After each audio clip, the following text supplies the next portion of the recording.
Hey, what's up, everybody? It's just Charleston, and welcome you guys to another episode of the Dreamerspro Show, where we cover everything from sports, hot topics, classic debates, entertainment, where we give you guys a fresh perspective on things and how we see them. And today we have an interesting episode for you guys. You definitely want to stick around for, so make sure you like the video and subscribe to the channel if you haven't already. So I'm sure a good amount of you that watch NBA content online have heard of Football Sports. It seems to be a podcast that is owned or at least operated by Gilbert Arenas. It first started off with him and two younger guys, and then now it's turned into something much bigger. And if you go look at some of their recent episodes, you can see that they have an entire studio, right? So it's something that has really, grown over time.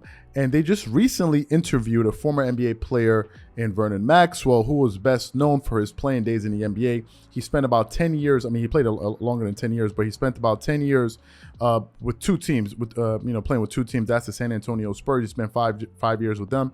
And he also spent about 5 years with the Houston Rockets, where he was able to win 2 NBA championships with Hakeem Olajuwon. I believe Kenny Smith was there during that time. So, he's been in the NBA for quite some time.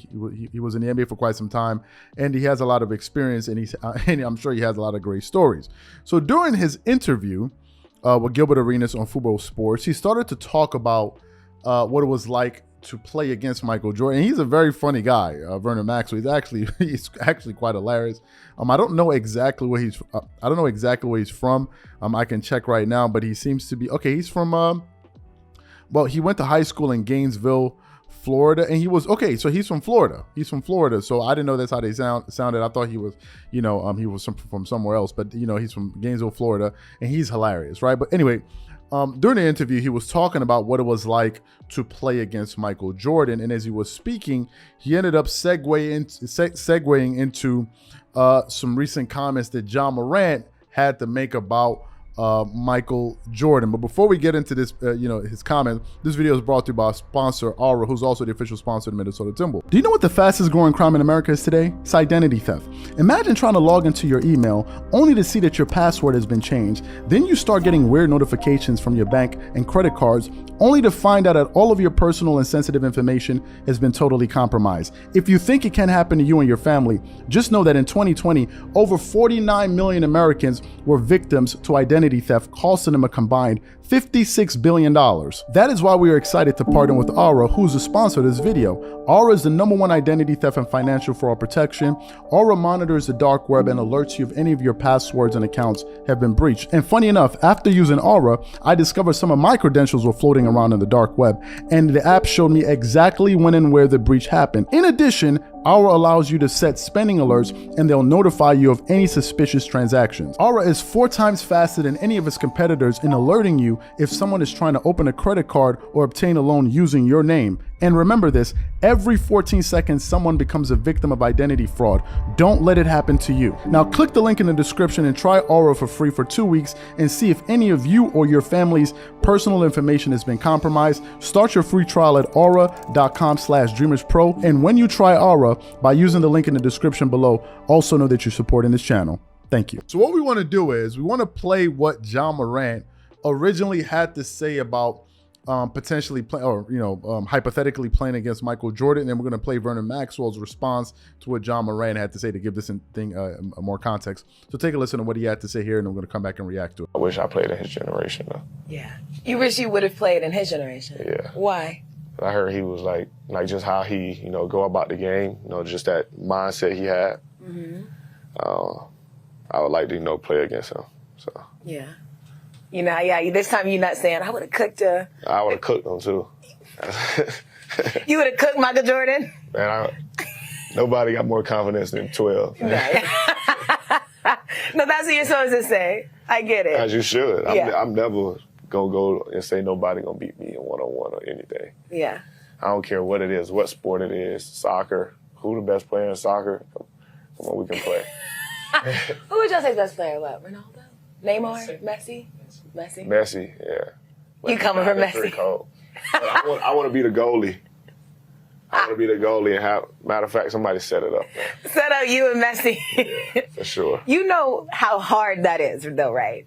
For sure. Okay, but you still want to try? I'm confident. But Mike is Mike, man. The best player ever, man, I ever played, because I never thought I'd see nothing like that, man. I used to see the bottom of that motherfucking tennis shoes, man. When that motherfucker take off, spin on me so quick, man, I should be standing there, I'd be like, oh, where's he at?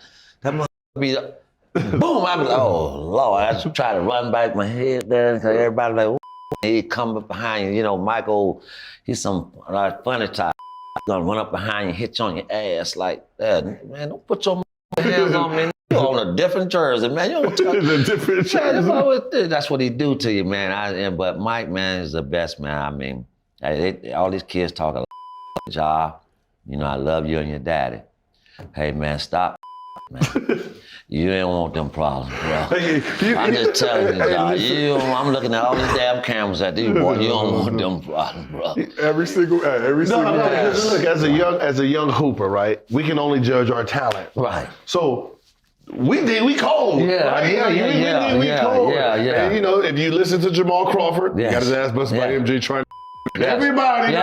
Everybody. Yes. We're not talking about. And not one person said they stopped this. So basically, you heard both sides of the story. We wanted to make sure we got Ja Morant's comments so everyone would understand. Because some people are like, what did Ja Morant exactly say? So you had an opportunity to hear it there. But to be honest with you, I think Vernon Maxwell said pretty much what everybody thought at the time. Like, come on, cut it out. Like, don't do that.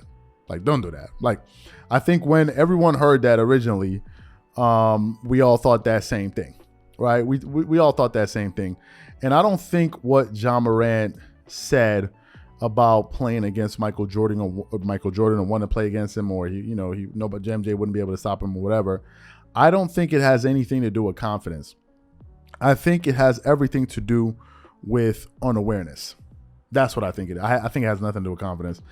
Ja Morant never played against Michael Jordan, so he literally has no idea of what he speaks. If you want to know what it's like to play against Jordan, go listen to people that actually played against Michael Jordan. They have a better understanding of what it was like to face MJ. In the case of Ja Morant, he never played against Michael Jordan, right? So he's going off of probably what he heard, what he saw, what he read, and he's probably juxtaposing those things with his ability. That's it, right? But he has no awareness of what it's like to actually play against Michael Jordan. And I think his comments pretty much expose, in the case of Ja Morant, exposes something that is running rampant in society today. And that thing is basically this. You don't have to walk the walk to talk the talk. That's the world that we live in today.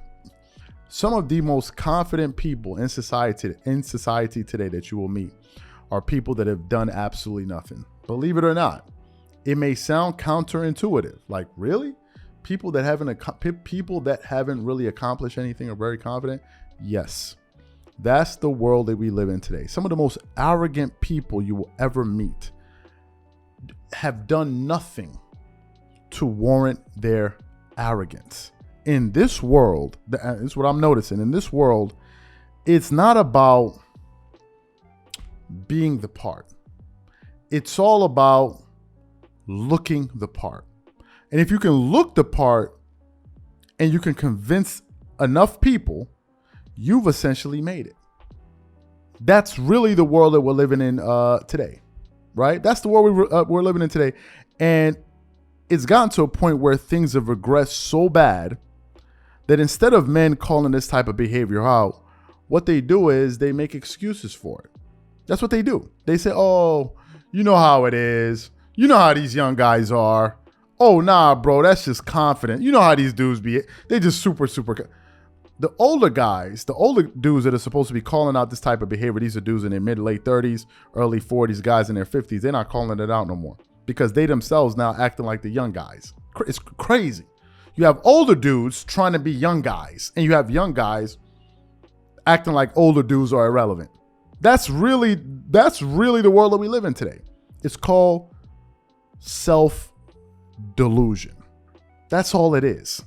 That's all it is. Because if you had more sense, you would know better than to say something like that. Like literally.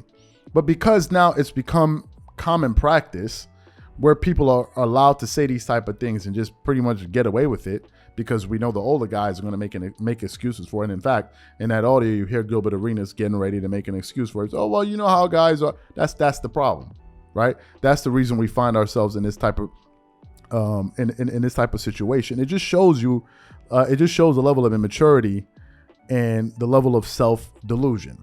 That's like an up-and-coming real estate entrepreneur basically saying he can do better deals than Sam Zeal or like a Grant Cardone. Meanwhile, the guy doesn't have a single property to his name. But because he somehow found a way to get a nice car, get a nice pair of shades, look the part, maybe get himself a Rolex, now all of a sudden, he's on the same level as the big boys in the league. That's where we are. That's just a microcosm of what is happening on a macro level. So Vernon Maxwell is saying that. I don't think he said anything new, because I think that's what everyone thought when they originally heard that. Like, this is crazy. This is cuckoo talk, right? This is madness. But I just think that now we're in a world today where, you know, this is just what it is, man. You have the older dudes making excuses. It's not about the achievements anymore. It's not about actually achieving things. It's about looking like people that are high achievers. That's all that it is. It's just a bunch of smoke and mirrors. And some people have gotten so good at it, you can't even tell the real from the fake anymore. You can't, and this goes both ways. So that's my take on it. That's what I think. It may offend some people, but that's what I think. This is just what I honestly think. So the question to you guys is, what do you think about Vernon Maxwell's comments? And what do you think about some of the things that I had to say? Whatever you guys think, please leave your thoughts and comments in the comment section. We catch you guys on the next episode. Peace.